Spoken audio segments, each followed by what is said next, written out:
Right, in this video I am going to be unboxing this JVC Fire TV edition. It's an LT 55-inch CF890.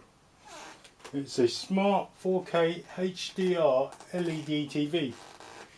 Some of the functions you can already see on the box: ITV hub, channel 4, My5, it's got Netflix. I'm presuming these are just button presses, and especially YouTube.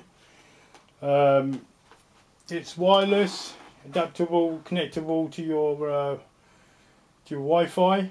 It's got Bluetooth. It's got this sort of sound system, DTS Virtual X, Dolby Vision, Alexa built in, Freeview HD. Now, one thing it hasn't got is it hasn't got Freeview satellite input. So if you've got the satellite input that you screw into, it comes out of the wall and you have a cable in it, and it's like a screw-in end, it won't work on that. It has got the one where if you've got the socket and it's got the Freeview, cable Freeview, then it would work because it's got a socket for that. So it should have a normal aerial at the back. HDMI.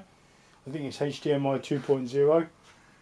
This was bought on the 3rd of December 2020 for £369 at Curry's PC World. So some of the other attributes of this is it is a 50 Hz TV. It does catch-up TV. And it's got 4 HDMI 2.0B, it says. So the thing that was attractive about it was the quality of the picture I saw in the store, and also the size of it for the price. And it's also got, if I'm not wrong, a computer input lead, one of them old-fashioned D pins with about 12 pins on it. I can't remember how many pins, but multiple pin computer input. So if you've got an old laptop, you like connecting your old laptop via, and it's not one of them new ones with the mini HDMIs, but you've got an old-fashioned one, you want to plug this straight in, it should work. It's got your computer input. Right, okay, so unboxing it.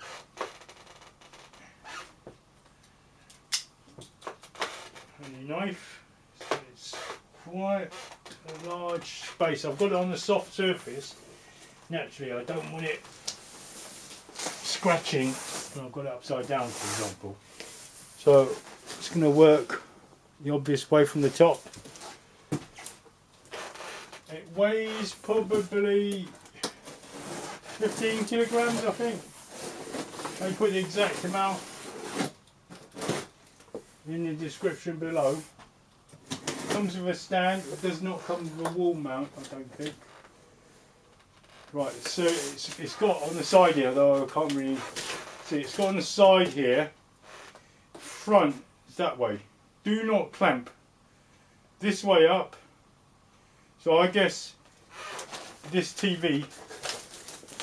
Right, so straight away, should be an unboxing video. I should show you what's in the box. It's got simple instructions, 2-man job. It's saying do not hold on to the glass, hold it at the rim, the bezel, do not hold it like that, do not lift the TV from the top, do not lift the TV holding it, to lift it from the corners. So how am I going to get out of the box? I can't lift it from the top. The first thing I'm thinking is grabbing it at the top. It's got a stand, TV stand neck, screws. So it's got to come out like that, 2-man job.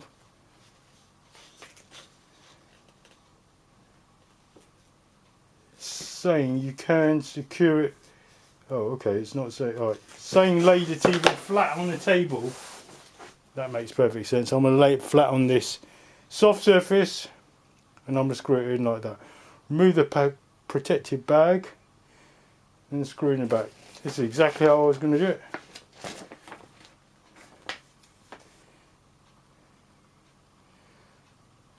And this, I guess, this is for the mount. So let's have a look what we've got at the top.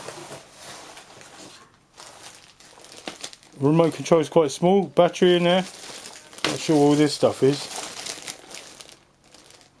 Maybe setup instructions in 15 minutes. I guess it means searching for the channels. Now we have got one of them old fashioned Sky boxes, and the output is like an old aerial type of, so if it can't scan for that, you know it won't scan for that, and I'll put a description below. So we get images straight in from the satellite, goes through a box, and then after the box it comes out as a normal TV cable, the old-fashioned ones with a kind of pokey bit in the middle. Those ones, I don't know the technical name for them. Right, so it's a two-man job. There's that middle bracket thing. I bet this phone comes off. I bet it does. Like so. There must be a logical way of doing it. The most logical way if I sliced off the box. Least amount of trouble. I have the least amount of problem. If I do this, it might flop down. Well, then again, it might not, because the bottom of it is bigger. So looks like it hasn't flopped down. See that? So it's a slide out job. It's a 55. It is difficult. I wonder if I grab it at the bottom, I'll slide it out. Slide it out like so. I won't cut the side, I'll cut the bottom. I don't think I need a two-person to lift this thing. Slice the bottom, and you can always tape it up, and we've got to bring it back. Make sure you always keep all the foam. Put a stop. There's a screen, waiting. Just double check. There's a screen right there.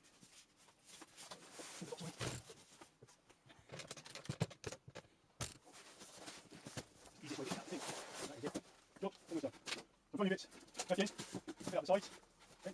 Some sort of socket for this to plug into, just to keep it in there during transport.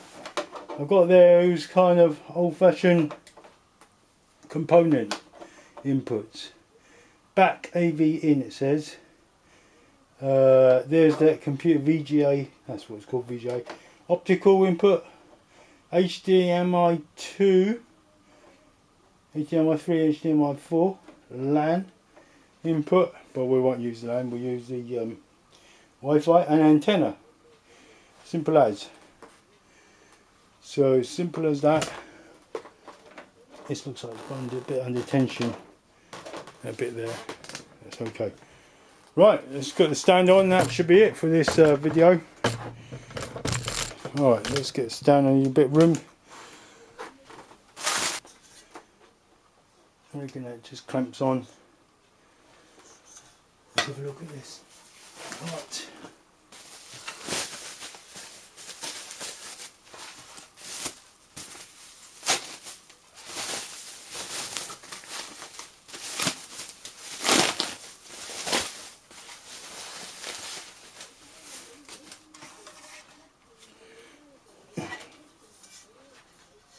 Okay, so it's obviously this sits at the front. Just looking at just testing it out now.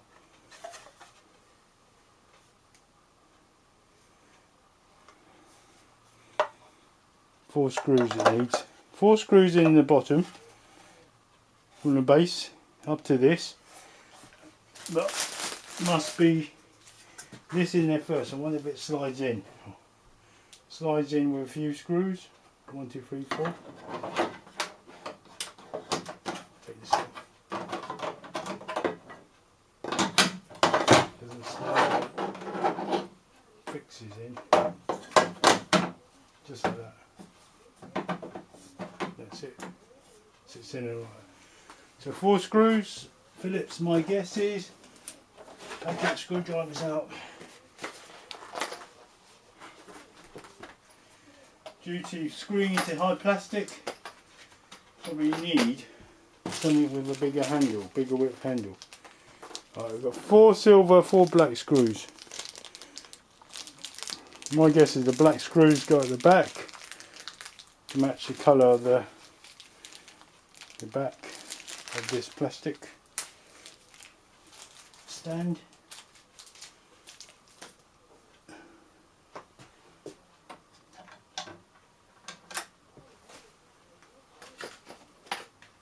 Always find the correct screwdriver to fit it.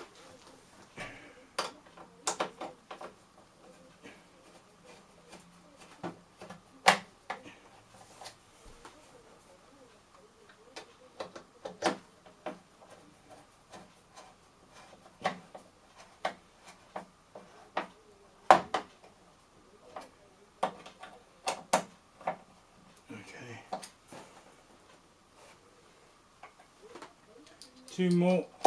The screws are the same size, just different colour. And it's nicer than to have different colours for the back and the base, though kind of unnecessary.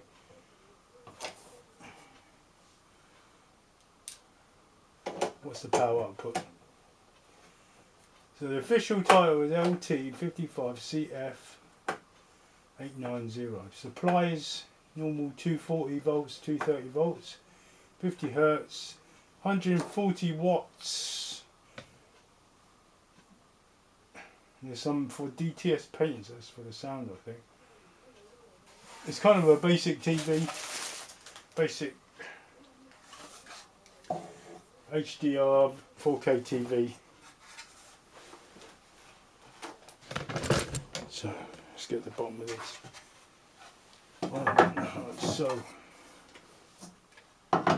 So remember, I'm minding all the time. There's two, what I call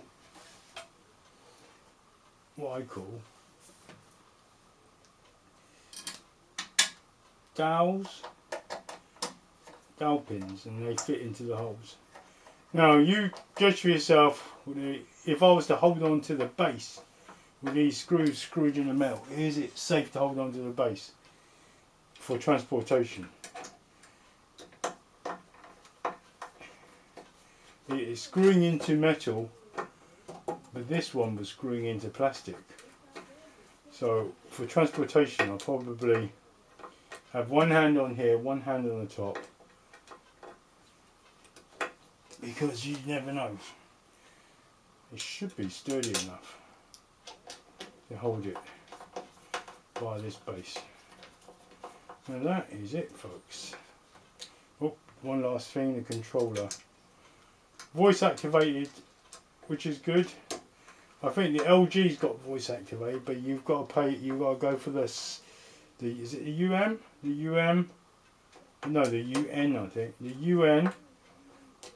The UN 7400 before you get the voice activated. Make sure these are tight. Anything below, you have to buy your own magic control. Give it a little shake. Feels alright. Okay, let's have a look at the controller. What's in here? I never read the instructions. I just go for it usually. If I go wrong, that's when I start reading it. So I'll quickly flick through.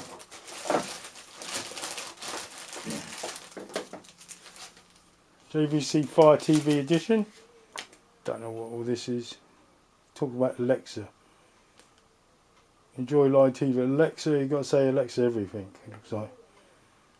Alexa. Yup. Alexa everything, you got to say. Not sure what that is.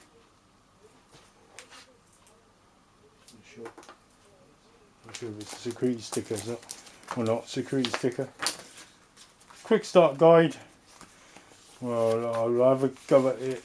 If we can't get it going, I'll read it. Is that? Let's look through it. I'm sure this is available online. Electronically. Here's a controller. Really quite small.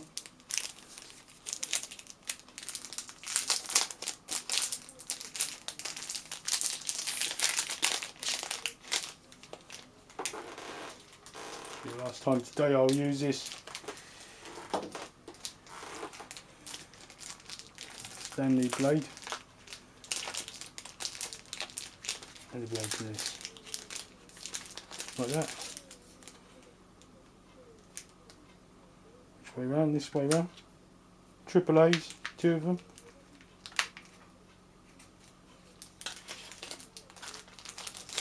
Nice, they give you a battery, so light should come on. Yes, it does.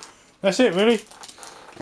And might do a review video at a later date.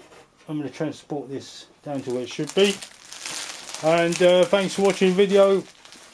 Maybe do a review on the functions once I work it out. There's no point in me fumbling for it now. Might be many hours before I work it out. Okay, thanks for watching. Right, I've had a little go at this TV, so I can do a very quick review.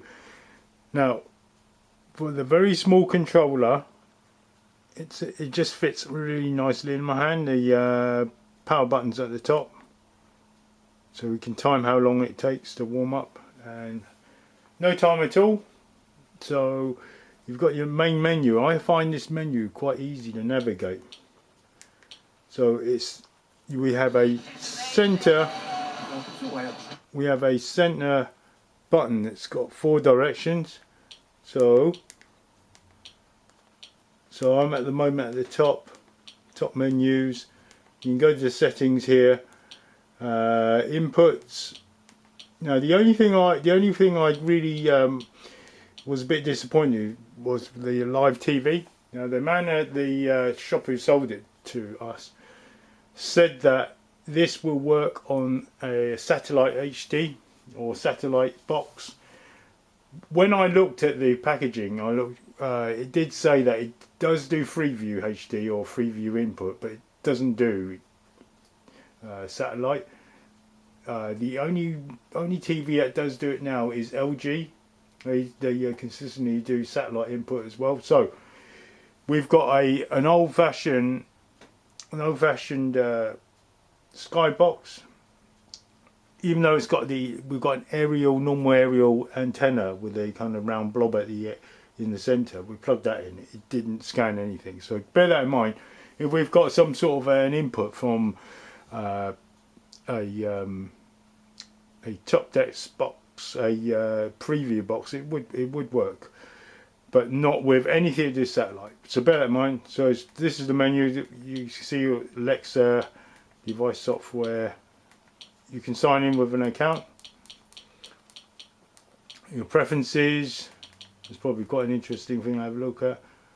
Parental control, data monitoring. It's like really quite an easy one to navigate.